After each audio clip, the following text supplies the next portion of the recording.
महीने की शिवरात्रि भी और माघ महीने की प्रदोष भी 16 तारीख को पड़ रही है और महीने की शिवरात्रि भी 16 तारीख को पड़ रही है। दुनिया के लोग कुंभ में त्रिवेणी के घाट पर जा रहे हैं, पर मेरे भोले बाबा ने यहाँ त्रिवेणी इकट्ठी कर दी है। शुक्रवार की पितृदोष, अगर किसी ने कह दिया कि तेरे घर में पितृदोष है, तेरे घर में, कई लोग बता देते हैं कि तुम्हारे घर में, कई माताएं पूछती हैं मेरे घर में बेटा नहीं, मेरे घर में 3 बेटी हो गई, 4 बेटी हो गई, 5 बेटी हो गई, बेटा नहीं है, बेटा नहीं, तो किसी ने कह दिया पितृदोष है। अब तुम शंकर जी की पूजन कर रहे हो, शंकर जी पे जल चढ़ा रहे हो, शिव की स्तुति कर रहे हो, तो किसी किसी की यहाँ 3 बेटियों के बाद, 4 बेटियों के बाद, एक माता ने तो लिखा है कि उसके यहाँ 2008 में उसके घर में लड़की ने जन्म लिया था, या 2008 में उसके घर में बच्चे ने जन्म लिया था, लड़की। उसके बाद फिर लड़की ने जन्म लिया और उसके बाद उसके घर में कोई पुत्र का योग नहीं बना। तब उसने प्रदोष के समय पर शाम को दिया लगाना प्रारंभ करा और 2008 में बच्ची जन्मी थी और अब 2024 में उसके घर में लड़के ने जन्म लिया। कि प्रदोष काल का लगाया गया दीपक, प्रदोष काल, प्रदोष के दिन, प्रदोष काल का जो दीपदान होता है वो सरल नहीं होता, वो सहज नहीं होता, 5 स्थान की पूर्ति करता है। पहला स्थान, अब एक बहुत सावधानी से श्रवण करने वाला विषय है, वंश की वृद्धि नहीं है। 30 वर्ष शादी के हो गए, 40 वर्ष शादी के हो गए और औलाद है ही नहीं। डॉक्टर ने भी हाथ ऊंचे कर दिए, टेस्ट पे भी करवाया, IVF करवाया, सब कुछ तुमने करवा लिया, तो भी औलाद नहीं। तब आखिरी में एक काम चालू करो, प्रदोष का दिन दोनों पति पत्नी व्रत चालू कर दो प्रदोष का, और प्रदोष काल में शाम के समय जाकर एक ही दिए में 2 लंबी बाती जानते हो ना, रोज की लंबी कपास की बाती 2, और दोनों बाती एक ही दिए में रखकर पति पत्नी दोनों उसको प्रज्वलित करना प्रारंभ करें। बाबा संतान देकर ही रखें।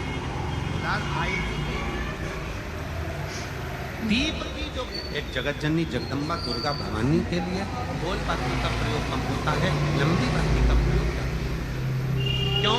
क्योंकि हमारे घर की कुल देवी और हमारे घर के पितर हमारे वंश की वृद्धि करें, इसलिए लंबी बाती रखी जाती है, जिससे हमारा वंश बहुत लंबा चले, बहुत उन्नति की ओर बढ़े, इसलिए लंबी बाती का। शुभ शनिवार की प्रदोष संतान का सुख देती है और नहीं ठहरता। जिसको संतान नहीं होती, 19 साल, 20 साल, 25 साल, 30 साल भी अगर संतान नहीं हुई है, तो तुमरुका जी का नाम लेकर रजो धर्म के, रजस्वला धर्म के 7वें दिन सफेद आंकड़े की जड़ लाकर पति पत्नी दोनों जाएं, सफेद आंकड़े की जड़ लेकर आए, रजो धर्म के, रजस्वला धर्म के 7वें दिन जड़ को लाकर शिव जी पर से 21 बार घुमाकर तुमरुका जी का नाम लेकर शिव मंदिर में शंकर जी को देखते देखते ही लाल धागे में नारी उस जड़ को बांध ले और अपने परिवार के साथ आनंद में रहे। बाबा से विनती कर कर जाना, तुमरुकेश्वर, हे तुमरुका जी, मेरी झोली, मेरी गोदी भरना। भगवान देवाधिदेव महादेव उसका गर्भ अवश्य ठहरा देते हैं। ये तुमरुका। एक बात कहना चाहेंगे, अगर रजो धर्म भी नहीं आता तो नारी सोमवार का दिन और प्रदोष का दिन एक ऐसा मान ले, और जिस दिन वो सफेद आंकड़े की जड़ बाबा पे से घुमाकर कमर में बांध ले, तो भी बाबा संतान का सुख देगा। बाबा देगा जरूर। सत्तू भैया, ये प्रसंग हमने आज तक किसी कथा में नहीं सुना, पर आज इस पावन धरा पर ये प्रसंग आया तो आप लोगों के सामने। संतान का सुख नहीं है, मान लो रजो धर्म भी चले गया, रजस्वला नारी हो ही नहीं, रजो धर्म भी चले गया, तो भी शिव का सुख, तो भी बस नाम का स्मरण जरूर रखना। कौन से महादेव? उस आंकड़े की जड़ को बांधने के लिए कौन से महादेव? तुमरुकेश्वर महादेव। एक बात कहना चाहेंगे, अगर जिनके घर में अगर 35 साल, 40 साल, 30 साल, 25 साल हो गए, 15 साल हो गए, 20 साल हो गए, शादी के बाद में अगर संतान का सुख नहीं हो रहा है, संतान का सुख, तो उनसे निवेदन करेंगे, उनसे अगर ये शिवरात्रि दोनों का वर हमको प्राप्त होता है। मान लो घर में पितृदोष हो गया, आहु दोष हो गया, वास्तु दोष हो गया, काल सर्प दोष हो गया, सारे दोष तुम्हारे पास में, कोई ने कह दिया मंगल हो गया, कोई ने कह दिया शनि चढ़ गया, कोई ने कह दिया बुध चढ़ गया, कोई ने कह दिया गुरु चढ़ गया, कुछ भी चढ़ गया है, तुम महादेव के पास जाइए। संतान का अगर सुख नहीं है तो बाबा देवाधिदेव महादेव को घृत का लेपन कर कर, उसी घृत का थोड़ा सा पान घर पर आकर दोनों पति पत्नी उसी घृत को लाकर उसका पान करो। घृत का लेपन करो, बाबा को जल चढ़ाओ।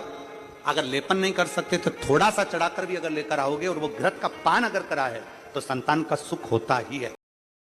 महीने प्रदोष आती है, हर महीने शिवरात्रि आती है। प्रत्येक शिवरात्रि, प्रत्येक प्रदोष को आप मिट्टी के अंदर मक्खन या गाय का दूध या गाय का घी, देसी गाय का मिलाकर शिवलिंग बनाकर उसकी पूजन करना प्रारंभ करें।